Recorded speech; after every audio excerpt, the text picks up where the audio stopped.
Olá, eu sou a Isabela Reis. Eu sou o Chico Barney. E esse não é um podcast. É verdade, a senhora tem razão. E olha, a gente tem aqui trazido histórias muito interessantes, a gente fica o resto da semana com o papo que a gente tem aqui na cabeça. É sempre um negócio muito emocionante, não é, Isabela Reis? Olha, emoções à flor da pele, essa nossa estreia recente disso que não é um podcast, mas muito feliz. Já temos reação da nossa audiência, do público, sobre este nosso podcast. Temos aqui, eu até trouxe do Twitter, @AndradeRenato, escreveu: eu, como boa cadelinha dos dois que sou, já assinei e estou dando play agora. Boa, boa. Então faça como o Renato, se você estiver ouvindo a gente em algum player, em alguma plataforma de streaming, de áudio, você segue o nosso podcast para você receber notificação, mensagem, seja lá o que for, e não esquecer quando tiver episódio novo, que é toda quarta-feira. E se você estiver assistindo a gente no YouTube da HBO, como é que é? Se inscreve aqui ou aqui, curte, comenta, negócio de sininho, enfim. Joinha, bota tudo aí que tem disponível para prestigiar o nosso podcast. Que não é um podcast, mas é, como você já tá sabendo. E o Andrade Renato, Renato Andrade, vai receber um biscoito Scooby em homenagem à sua fidelidade para conosco. Quero saber se ele vai ouvir esse agora, hein? Vamos ver, vamos observar se ele vai comentar. É a prova dos 9 agora. Mas quem quiser interagir com a gente, tal e qual o nosso querido Andrade Renato, posta aí nas redes sociais com a hashtag Esse Não É Um Podcast, que a Isabela vai ler, eu vou ler, todo mundo vai ler. A gente vai se divertir muito com a leitura. Olha, e tem uma série que a turma gosta muito de escrever, e eu tenho lido, mas ainda não assisti, que se chama Succession. Que é basicamente, até onde eu sei, gente ruim tentando uma dar o golpe na outra, todo mundo é parente, mas ninguém se suporta, é um negócio meio almoço de domingo, ô Isabela Reis? Olha, eu acho que é bem pior, acho que se todos os almoços de domingo fossem como a família de Succession, a gente ia estar muito mal das pernas. Eu comecei a ver essa série tem alguns dias, depois de relutar, porque eu tenho uma péssima mania, que é, se as pessoas começam a me indicar muito negócio pra ver, eu não vejo. Eu pego uma birra, eu pego um bode, eu quero, entendeu? Só eu quero ver, exclusiva, eu não quero participar. A diferentona, né? Diferentona. Sou diferentona. O que acontece? Succession é de 2018 e eu só fui ver agora. Então eu dei mole, podia estar vendo essa série boa há muito mais tempo.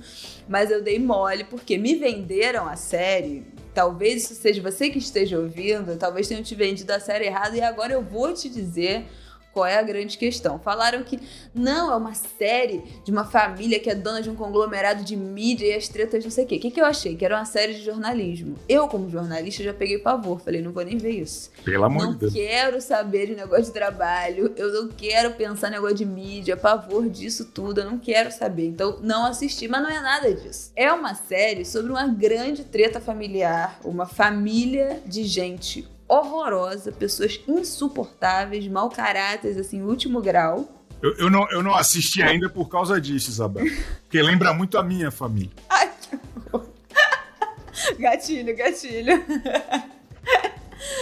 Mas olha só, a sua família também é dona de um dos 5 conglomerados de mídia, parques de diversões e cruzeiros do mundo? Vocês são todos bilionários? Me conta isso, porque assim... Meu bisavô até tinha um jornal, mas faliu. Não deu muito certo. Ninguém brigou por causa disso, foram outros motivos. Então, mas olha, a trama se encaminha, porque qual é a questão de Succession, né? Uma família tem esse patriarca aí de 80 anos, que obviamente já é um senhor idoso, que já tá com a sua saúde um tanto quanto debilitada, e aí começa uma briga entre os filhos para qual caminho. Não é nem necessariamente de quem vai herdar, porque tem filhos que nem estão interessados em herdar ou comandar essa empresa. Mas é uma grande briga de para onde vai, qual é a direção que vai essa empresa. O pai ainda tem uma mentalidade que é do jornal de papel, das emissoras locais, e um dos filhos que trabalha na empresa e que realmente se importa com isso, né, que quer ser o herdeiro da empresa, ele quer focar, obviamente, em digital, em mídia digital, né? Ele tá com uma cabeça ali de pensão do futuro. Então, essa é uma das grandes tretas que envolve... Ele fala que a internet veio para chegar, hein? Veio pra ficar. Veio pra ficar. E daqui a pouco vamos ver se ele não vai falar que é o ano do podcast. Porque é o ano do podcast. Tem uns 10 anos que já é o ano do podcast. Agora eu acho que finalmente, se nós estamos aqui, eu acho que finalmente chegou o ano do podcast. Então, quer dizer aí pra vocês que chegou. Mas aí essa é a grande treta. Então é esse pai que é um ser humano horroroso, o tal do Logan Roy, e 4 filhos insuportáveis, detestável, um pior do que o outro. É uma série que a gente odeia todos os personagens, não tem ninguém que você não pegue horror. É tipo A Fazenda. Esse é o seu lugar de fala. Não, você tá na defesa de participantes da Fazenda. Eu tô vendo que você tá na defesa. Então você tem seus favoritos, não vem não? A bailarina do Faustão México. Então, Succession, todas as pessoas insuportáveis, o que significa o quê? Atuações impecáveis. A série ganhou o Emmy de melhor série dramática de 2020. Então, realmente, assim, os atores estão muito bem. E aí gira em torno de 4 filhos com personalidades distintas, que são, vou fazer um breve resumo aqui pra gente entender do que se trata. É o PPT. Faz o PPT da... Bota aqui a apresentação. Família Pôncio. Vamos lá. Gente, olha, eu já ia citar, porque eu sou muito fã dessa família. Eu acompanho minuciosamente a família Pôncio. Essa trama é o que mais me interessa. É ainda pior do que Succession. O Connor é o filho mais velho e ele não tem nenhum interesse nos negócios da família. Ele é o clássico herdeiro que é absolutamente desinteressante, tem uma vida completamente medíocre, mora numa fazenda, não quer saber de nada, não quer se comprometer em nada. É aquele isentão clássico, assim, aquele bundão assim, primordial das séries, não tá nem aí pra nada. O Kendall é o que trabalha na família, né, na empresa, e quer herdar, ele quer ser o CEO, ele quer ser o presidente, ele quer assumir o lugar do pai. Tem uma mentalidade meio nerd, assim, mas ele é fraco. Sabe aquele cara fraco que, tipo assim, completamente, assim, não tem frouxo total. Ele não tem nenhum punho pra fazer os negócios, pra negociar. Ele é completamente frouxo. O Roman é o filho que é bom vivant. É aquele outro herdeiro clássico, que é o cara que trabalha na empresa do pai só pra ter alguma coisa pra fazer, mas ele é completamente descompromissado, desinteressado com aquela estrutura, mas tá ali sendo herdeiro, o negócio dele é ir pra festa, beber, usar droga e tal.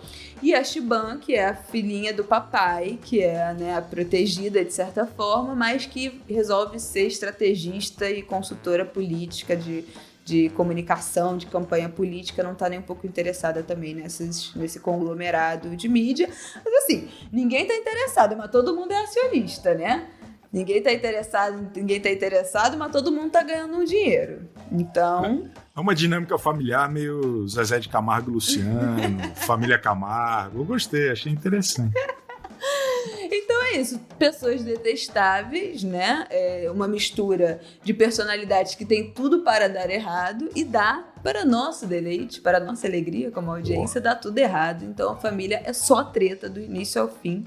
Série excepcional. E a gente gosta muito, né, de treta familiar, de ficar sabendo de fofoca, das entranhas, do que acontece entre 4 paredes, nas pessoas que, né, nas famílias das pessoas que a gente conhece. E aí eu que sou um pouco curioso, tenho essa curiosidade mórbida acerca de fofocas, principalmente, eu perguntei no Twitter qual era a história mais pitoresca da família de cada um dos meus seguidores. E aí, cara, eu sempre fico muito impressionado com a alegria com que todo mundo compartilha seus segredos mais cruéis e mais inconfessáveis. Assim, foi cada história, cara, foi um negócio muito, muito, muito extraordinário. Me conta, eu quero saber qual foi a sua primeira. A gente selecionou alguma. Tem uma que talvez seja meio boba, mas eu fiquei o dia inteiro pensando na cena, que foi O cara contou o seguinte: meu pai entrou num consórcio de charrete e nunca teve cavalo. A única vez que eu andei naquela charrete foi quando ele puxou. Que não deixa de ser uma metáfora sobre construir uma família. Ai, que horror. Olha, eu não tenho nada a dizer sobre isso, sobre a metáfora de construir uma família. Eu prefiro ficar na enganação, entendeu? Mentiras sinceras me interessam. Porque, gente, eu estou começando uma família, eu não posso me desanimar. Ainda são muitos anos pela frente, pelo amor de Deus. Então, para conversar sobre essa coisa fascinante, que é a família do povo brasileiro e suas emoções, a gente pensou em chamar aqui Regina Volpato, a gloriosa Regina Volpato, apresentadora, filósofa e nossa amiga que está aqui conosco. Tudo bem, Regina?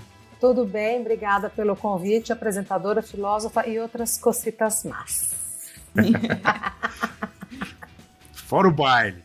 Fora o baile. Regina, queria que você começasse falando um pouco da sua trajetória, né, e a sua história de vida que, na verdade, é costurada também pela vida dos outros, né? Então, como é que foi passar por tantas casas e por tantas histórias de vida das pessoas e como isso se misturou com a sua trajetória profissional? Olha, eu comecei como repórter e aí, como repórter, eu já entrava mais ou menos na vida das pessoas porque eu apresentava um programa que eu era repórter de um programa, ainda não apresentava, era repórter, que era produzido pela Fundação Roberto Marinho sobre pessoas que tinham voltado a estudar depois de muita idade.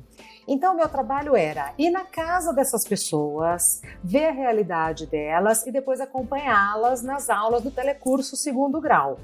E aí a gente ia em muitos lugares aqui do estado de São Paulo, mas em muitos outros lares e tal, fora do estado de São Paulo. Foi aí que pela primeira vez eu tive contato de verdade com o que o que acontece dentro dos lares brasileiros, porque eram sempre pessoas muito sofridas, sempre pessoas com uma história de vida muito difícil e que estudavam graças a uma vontade hercúlea de ter a dignidade de conseguir ali escrever o próprio nome, de ver o nome do ônibus.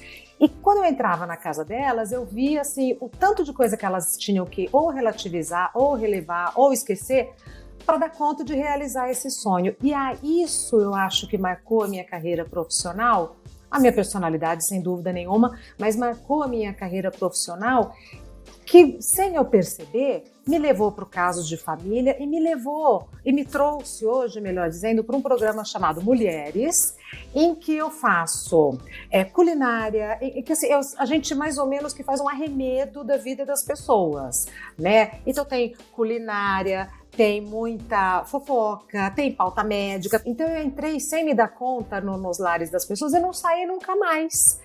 E aí, só para concluir, para não me estender muito, eu fui me vendo nessas histórias, eu fui me reconhecendo nesses personagens todos. E daí eu cheguei a uma conclusão muito simples, é tudo igual. Muda a conta bancária, muda a cor do olho, a cor da pele, mas é tudo igual. Em algumas mesas serve carne, nas outras serve osso, mas é tudo igual, os perrengues são os mesmos, a gente consegue ser nobre e consegue ser baixo na mesma intensidade, na mesma proporção, independente de onde a gente esteja. E contando tantas histórias e se envolvendo com né, a vida de tantas pessoas diferentes, como que faz para não se envolver demais? Assim, qual é o limite de entrada? Porque eu vi umas histórias ali do que a galera me mandou, que eu fiquei dias pensando naquilo de querer retomar, de querer saber mais, e isso é um pouco assustador até, né? Então, quando eu fiz o Casos de Família, eu fiquei sem dormir toda sexta-feira, porque eu acho que eu ia acumulando aquelas histórias, chegava sexta-feira à noite, era uma coisa, eu não dormia, e eu fui me dar conta disso depois, porque algumas histórias eu carregava por muito tempo, na pretensão de resolver, na pretensão de tentar sentir a mesma coisa, né? Então, assim, é não se envolver ali no âmbito profissional, graças aos anos que eu tive como repórter, como jornalista. Isso me ajudou muito a fazer o Caso de Família, ali na hora da atuação, na hora que eu atuava como apresentadora e muitas vezes como mediadora daquelas conversas.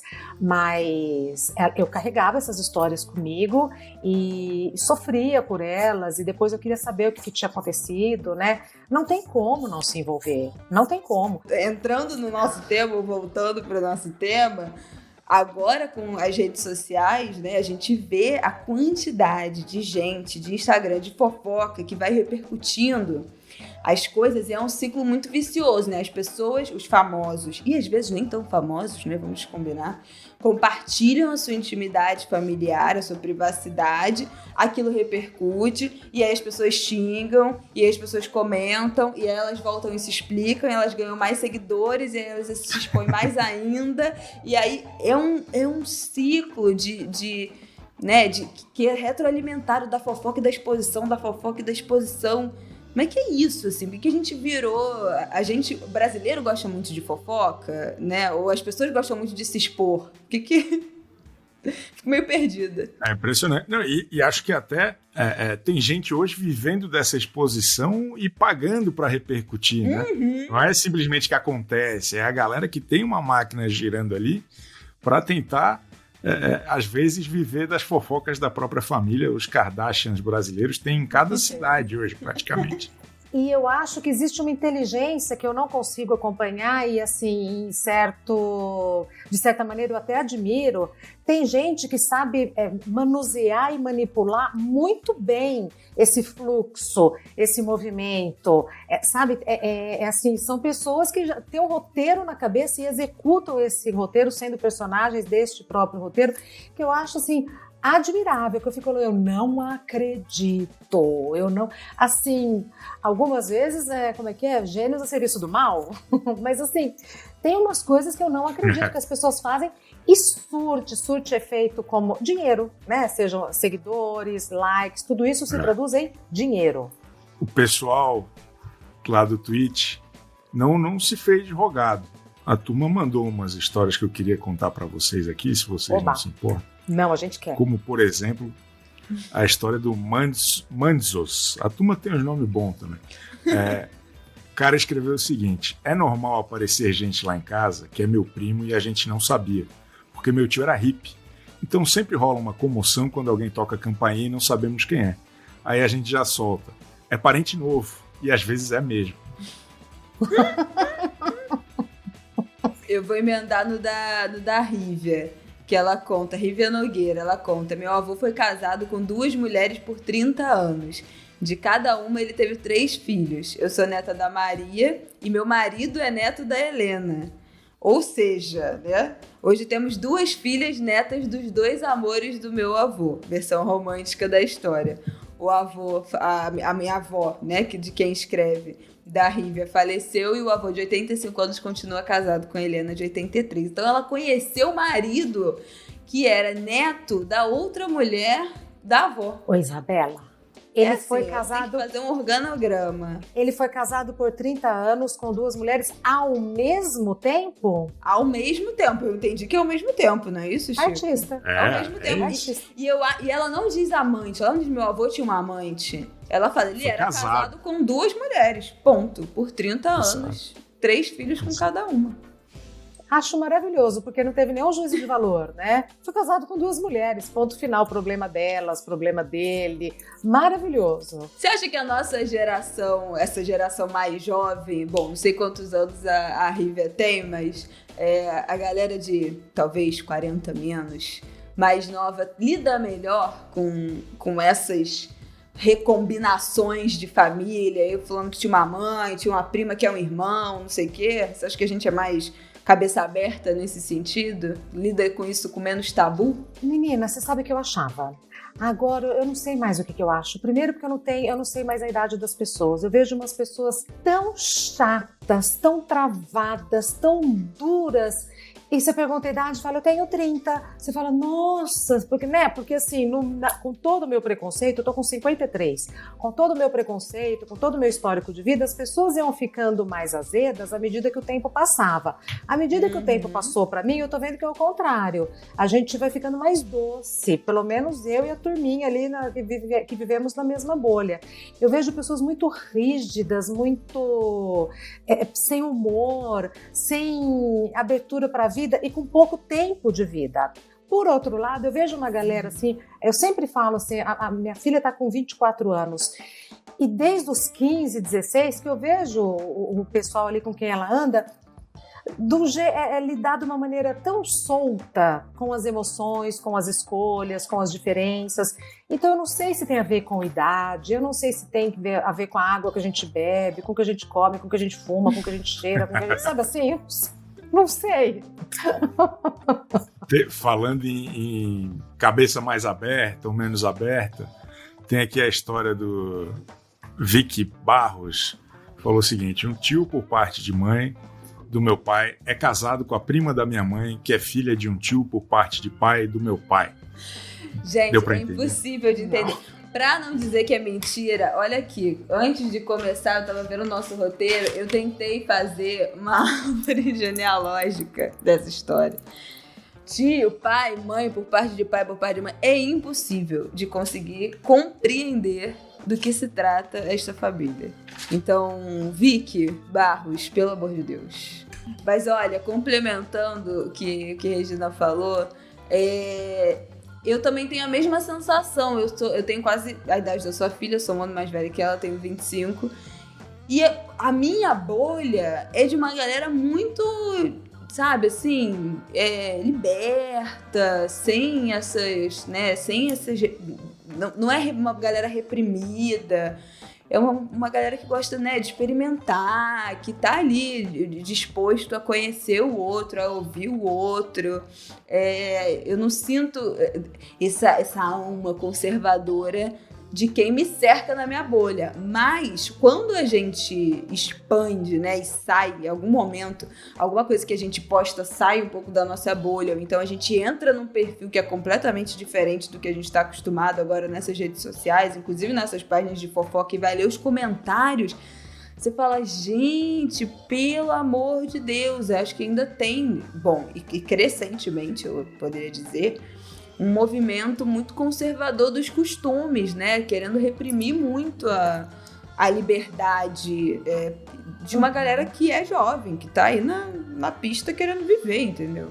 Mas só para concluir, assim, e faz parte dessa turma da minha filha, pessoas assim, meninos e meninas que se conheceram na escola e que namoraram e que ficaram noivos e que casaram e que hoje pensam em ter filhos e são aceitos junto com uma galera que acha que isso não é para eles, sabe assim, não ter jogo de cintura, mesmo se a pessoa que está com você na mesma sala ou sentada à mesma mesa tenha um estilo de vida diferente ou pense diferente, sabe, tem...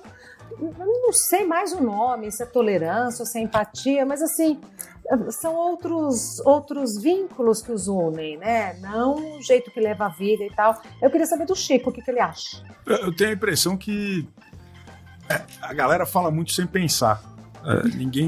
Ninguém reflete muito a respeito nem de quem está lendo, nem de quem está, às vezes, do lado. Acho que tem talvez a maioria das pessoas que se presta a dar opiniões radicais e meio raivosas de todas as gerações. Eu vejo gente mais velha, da minha idade, mais nova, com um completo descompromisso assim, com o outro, sabe? Fala por falar, aí depois vira pro lado e dorme. Não é um negócio que ocupou a cabeça, eles só tiraram da frente, sabe? E é um negócio interessante, porque história de família, dependendo de para quem você perguntar, cada um vai ter uma versão também, né? Nunca uma história de família é uma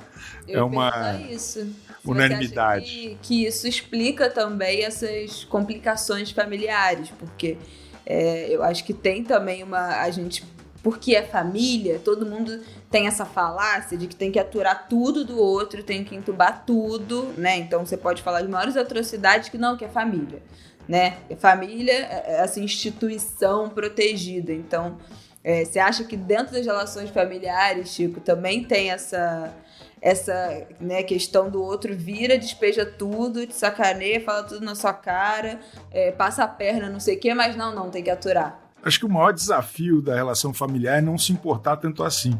Exatamente. Sabe, é lógico que tem uma ligação afetiva muito forte, às vezes de dependência, se é pai e mãe, né, se é irmão próximo, alguma coisa assim, mas acho que o trabalho de todo mundo sempre tem que ser construir a sua independência de maneira mais firme e tranquila possível, dadas os cenários que lhe forem apresentados, para conseguir tomar só o que é bom, né? Porque senão fica aquele negócio, as pessoas têm cabeças diferentes, elas têm desejos diferentes, e a gente não consegue convencer ninguém. Se tem um tio do churrasco chato pra caramba, tem que ouvir a piada e falar assim, pô, boa sorte, estou indo pegar o bonde rumo à roça e tudo certo, sabe? Eu acho que quanto mais a gente puder aproveitar só o que tem de bom, né? Só o meio do campo ali, o meio, acho que é melhor, acho que é mais fácil. E eu acho que tem famílias que a gente tem que abandonar, você quer saber? Tem famílias que são muito nocivas. E aí, papai dizia isso sempre. Porque família, às vezes porque é família, não tô abandonando, né? Ô, Regina, você acha que dentro disso que a gente tá falando, principalmente dos jovens, né, pensando geração, que também deve ser o público aqui do nosso podcast, a maioria jovem, você acha que muitas dessas tretas familiares giram em torno de uma necessidade de aceitação e de aprovação? Porque eu acho que no fim das contas eu sempre penso, tipo, motivos de treta ou tretas que eu vejo, né, de pessoas próximas, eu acho que acaba sempre uma coisa meio girando em torno do próprio rabo, dentro desse universo de uma forma muito torta, buscar uma aprovação, buscar uma aceitação, medo da rejeição, medo do abandono, em geral é meio por aí, você acha? Acho que passa por aí, mas eu acho que também passa muito pelo dinheiro, pela sobrevivência. Um aposentado que todo mundo quer para usar o empréstimo consignado, quer o dinheiro da aposentadoria para ir lá comprar, sei lá, o que for, que seja a comida ou tênis, entendeu? Então eu acho que não sei se é para onde eu olho, né? Essa mania de jornalista de querer ter olhar amplo e olhar onde eu não circulo, né? Mas eu vejo pelas histórias, até pelas fofocas e por tudo, assim, que eu acho que é pior, eu acho que é mais cruel, eu acho que é mais difícil do que... Enquanto você está falando de aceitação, de aprovação, então você está no nível do sentimento, você está, né, ali tentando achar o seu caminho, o seu lugar no mundo e tal, mas eu acho que às vezes é muito mais cruel e muito mais cru e cruel do que isso. Eu acho que passa por você se beneficiar, sacanear a pessoa da sua família que você acha que tem condição e que pode te bancar e que pode facilitar a sua vida materialmente falando. Eu encontrei um tweet da Vicky que começou esse nosso papo cabeça aqui, tentando explicar aquele tweet que ninguém entendeu. Eu posso ler para vocês para ver se ajuda? Boa! Ó, começa assim, explicando melhor. O irmão do meu avô paterno era casado com a irmã da minha avó materna. Eles tiveram uma filha e ela é casada com o irmão da minha avó paterna. Então eles não são parentes entre si, mas são todos meus parentes por conta dos meus pais. Não sei se me ajudou, não. Eu ainda tô assim, fazendo contas. Meme da Nazaré fazendo conta. Eu também. Bom, o fato deles não serem parentes entre si já deu que é uma coisa muito comum, né, inclusive. Eu não sei como... Deve ter tido história disso aí nesse teu tweet. Pais que são primos, primeiro grau, segundo grau. Isso é uma coisa, acho que é absolutamente comum. Teve várias. Um menino escreveu só isso, assim, sou filho de primos. Ponto, isso basta.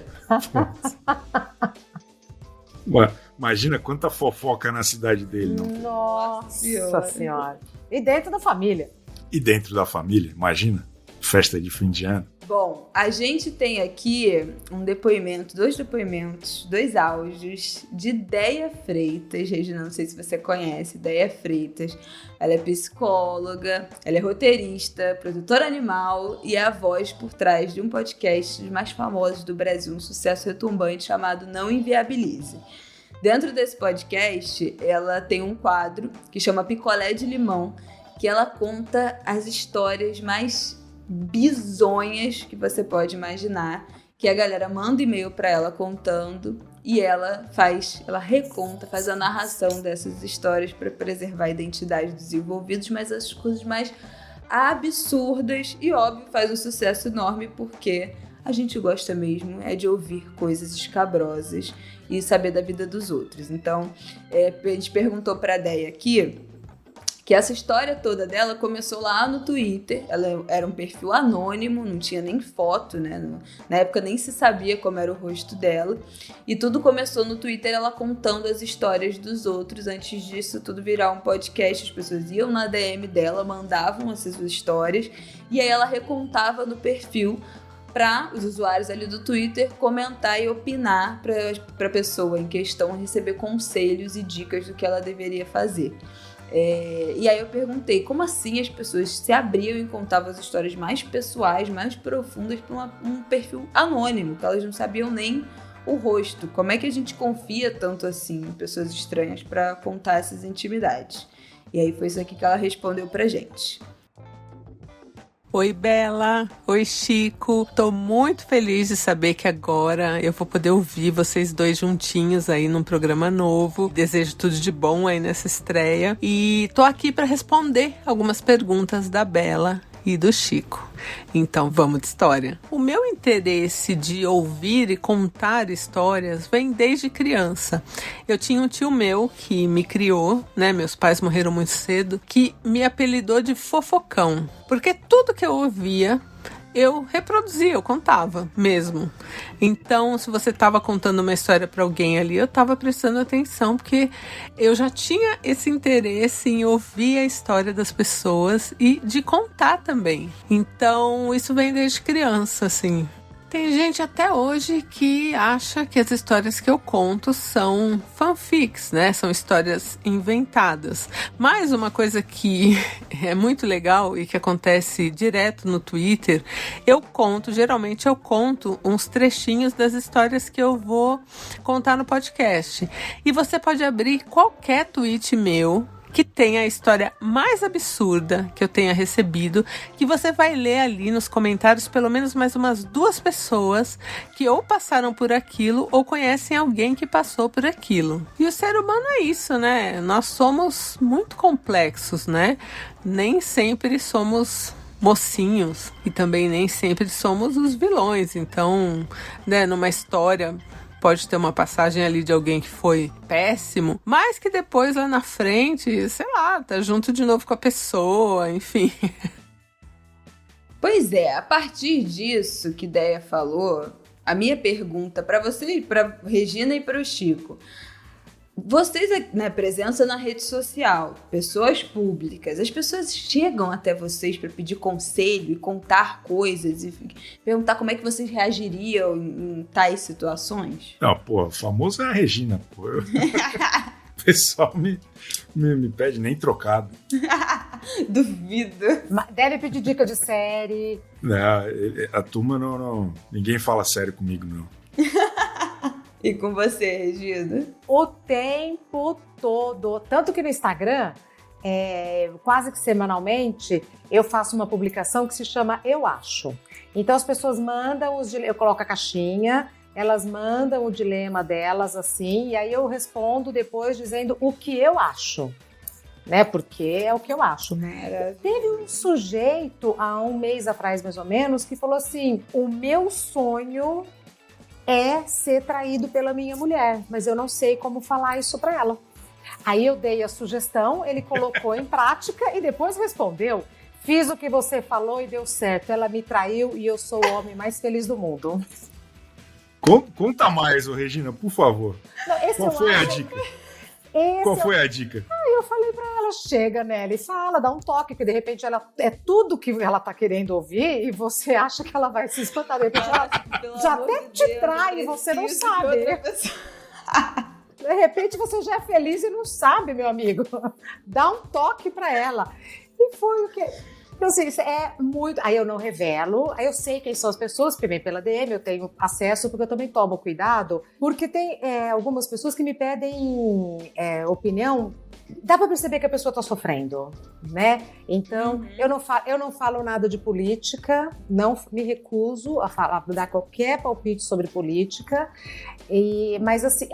evito questões que sejam muito, muito pessoais. Quando eu vejo que é pessoal demais e que no meu entendimento, na minha intuição e tal, aquilo é uma questão crucial para a pessoa, às vezes eu até falo alguma coisa e tal por DM, procuro não me meter demais. Enfim, tem um filtro aí que eu acho que tem funcionado. Qual foi a coisa mais pessoal que pediram, assim, que realmente chegou a assustar? É se apaixonar por irmão.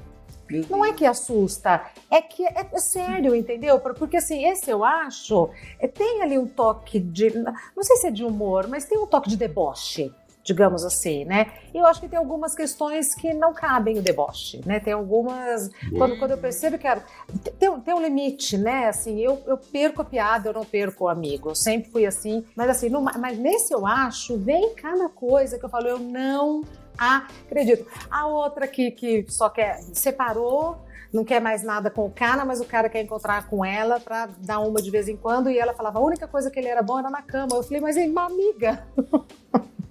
Ele tá te oferecendo só isso, todo o resto você se livrou, aproveita, curta.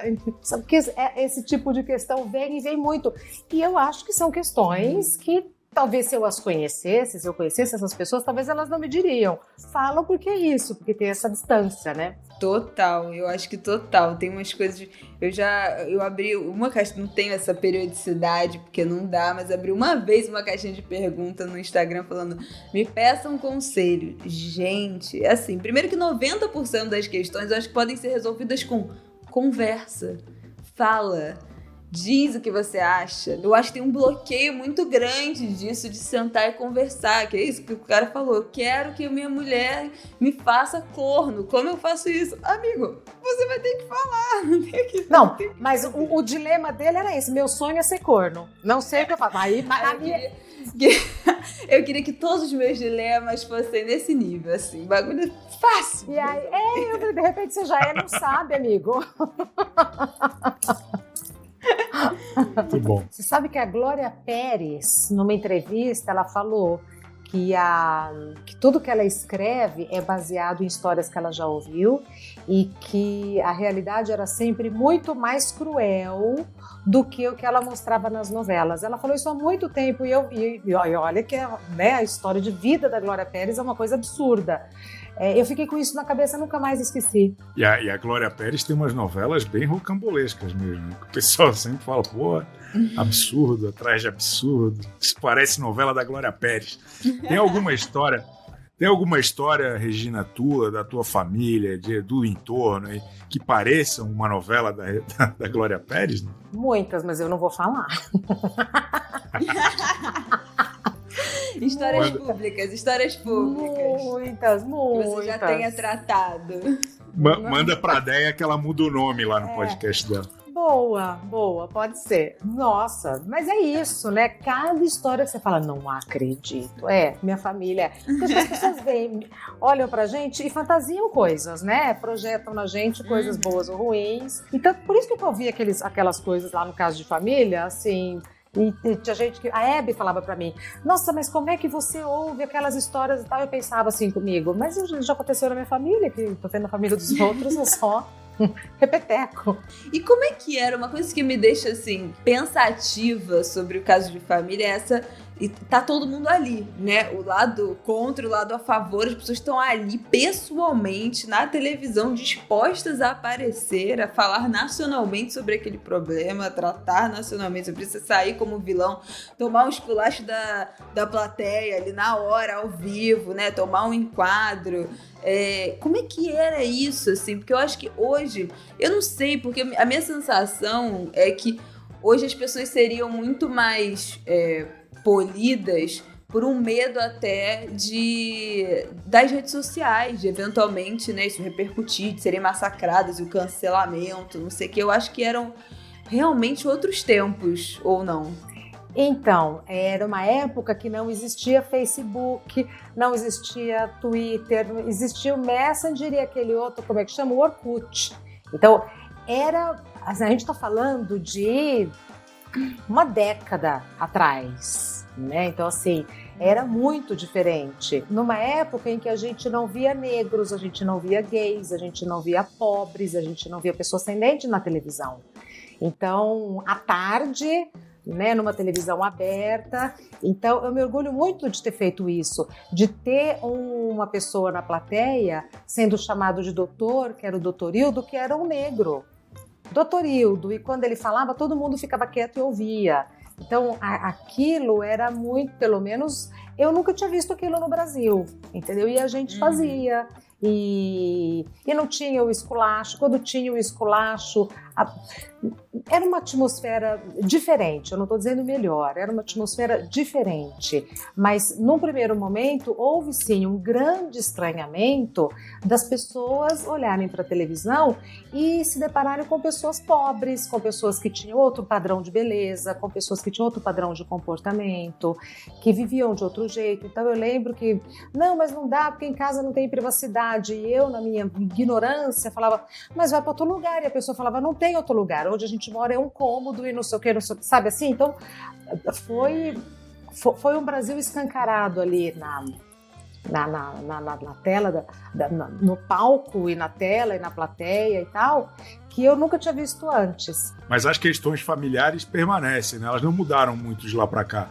Eu acho que então aí é tudo igual. Não, eu acho que não mudaram. Eu imagino que você deva receber nessa sua... No eu acho, mas não mudaram, assim. E eu acho que tinha, né... Tem uma questão, se a gente pensar de 20 anos atrás, eram temas que eram tratados que não eram tratados, né? Em lugar nenhum, que não se falava, né? Que é isso, porque fulano quer ser mulher, fulano se veste de mulher, o que isso significa, né? Que dança, que é gay, que não é, a mãe que aceita. Não, porque fulano é gorda e eu não quero que minha filha seja gorda. Então tinha todos os assuntos possíveis, né, sendo tratados. Sem filtro. Ali. Sem filtro. Sem o cabelo dela é feio, né? O tema de hoje é o cabelo dela é feio. Deus do céu. Das coisas mais banais até as coisas que a gente tratava como, oh, meu Deus, né, falando assim, mas se a gente olhar para o lado da nossa família, isso era na família de todo mundo, né, era uma coisa muito comum, tanto que todo mundo assistia. E eu lembro que a pergunta mais revolucionária que eu fazia naquele programa era, mas por quê? Não, porque o cabelo dela é feio, porque não sei o quê. Eu falava, mas por quê? Às vezes, para a mesma história, eu falava na sequência, 5, 6 vezes, mas por quê? Aí ia destrinchando, até que a própria pessoa falava, mas é mesmo, né? Então, assim, a gente não tinha parado para pensar, mas por que é feio? Por que não pode? Por que é ridículo? E eu lembro que eu perguntava muito isso e me incomodava como jornalista, porque eu achava que eu tinha que fazer outras perguntas, mas na hora o que cabia era isso. Mas por quê? Né? Vamos lá, né? De verdade, porque sim, porque não. Era assim, eu gostei muito de fazer, para mim foi muito desafiador e foi muito gratificante até. Será que é isso que está faltando lá na família Royal, Isabela? Alguém perguntando por quê? Olha, eu queria dizer que o último episódio que eu assisti, né, de Succession, o pai lá da família, eles estão mergulhados numa treta que está atrapalhando, inclusive, a valorização da empresa, as ações e tal, e o pai chama um psicólogo, um terapeuta, para fazer uma sessão de terapia familiar. Óbvio que dá absolutamente tudo errado, ele não está disposto a ouvir, os filhos não estão dispostos a falar, ninguém está ali porque quer, na verdade era uma coisa ensaiada para tirar foto e divulgar que eles estão se cuidando como família para melhorar a imagem da empresa. Então, muitas das vezes acho que as pessoas também não estão preparadas para responder a esses tantos porquês que são, né, importantes, que explicam muita coisa, nem para se investigar de onde aquilo vem, E nem para conversar, né? Se quer aquilo. Boa parte dos problemas poderiam ser resolvidos ou não, né? Às vezes as conversas são importantes para você ver que aquilo não tem resolução. Né? Para o rompimento. O jeito é levantar e ir embora, mas ainda assim isso é chegar a alguma solução. Mas na base da conversa. Então acho que fica aí essa mensagem. Falando em romper, em rompimento, queria agradecer aqui a presença de Regina Volpato no nosso bate-papo de hoje. Obrigada. Brilhante, esclarecedor e sempre muito bom contar com a sua presença aqui, Regina. Muito obrigada, eu adorei o convite, adorei ter participado e se me chamarem de novo, eu venho outra vez. Muito obrigada. Adorei a participação de Regina Volpato, um ícone das tretas de família e das tentativas de resolução, eu diria. Eu tenho um último tweet aqui, Chico, que foi selecionado por nós, da Regina Werneck. Olha o que Regina Werneck contou. Eu fui esquecida no dia do meu batizado. Eu tinha tipo uns 2 meses de vida. Meus padrinhos eram amigos e vizinhos do meu pai. Eu sou a 5ª filha. Meus padrinhos com 3 filhos cada um. Me arrumaram e fiquei na cama quietinha. Saíram todos com a criançada e eu fiquei... Olha, depois de 4 filhos, você sendo a 5ª, Regina, realmente, assim, é aquele meme clássico do, um filho todo protegidinho, o segundo já é meio largado, o terceiro já tá tipo assim, é o primeiro que tá criando, o quarto já nem sabe mais onde tá, então é sobre isso. Eu queria dar um abraço dos seus pais e dizer que eu sou solidária. Tem um filme sobre isso, né? Esqueceram de mim, Família McAllister tem um pouco a ver com a família aí do nosso querido amigo, nossa querida Regina Werneck. É difícil, depois de 5 não dá mais para se concentrar tanto assim, tá certo. Já é impossível. Mas foi achado, a ponto de conseguir twittar anos depois, deu tudo certo, não é verdade? Tudo certo, sobreviveu. Os filhos, depois do primeiro... Todo filho, na verdade, é um sobrevivente. Eu passo basicamente 90% do meu dia tentando fazer com que meu filho não se mate em casa, né? Não enfie dedo na tomada, não derrube um vaso de qualquer coisa na cabeça dele, não quebre vidros em cima dele, né? Não vire um armário em cima dele. O tempo inteiro você fica tentando evitar que a criança se mate. Então todos somos sobreviventes. Sempre alerta.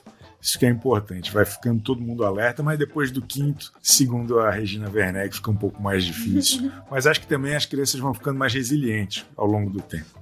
Acho que elas vão ficando um pouco mais ligadas. E aí mesmo que esqueça pro batizado, dá tudo certo. Bom, então acho que é isso, né? Acho que estamos conversados e semana que vem voltaremos com mais um episódio do nosso programa, Isabela Reis. É isso, gente. Espero que vocês tenham gostado desse nosso papo sobre treta familiar. Vamos agradecer aqui Regina Volpato, Déia Freitas e todo mundo que compartilhou essas histórias com a gente. Muito obrigada por terem contribuído com o nosso Não É um Podcast. Lembrando que usando a hashtag Não É um Podcast, a gente lê o que vocês estão comentando, as sugestões, as críticas, os elogios, contando histórias. Que a gente quer saber daqui também é a vida de vocês. Então, semana que vem estamos de volta toda quarta-feira. Não esquece de seguir, curtir, assinar, escrever, tudo aquilo. Mas estaremos aqui até semana que vem.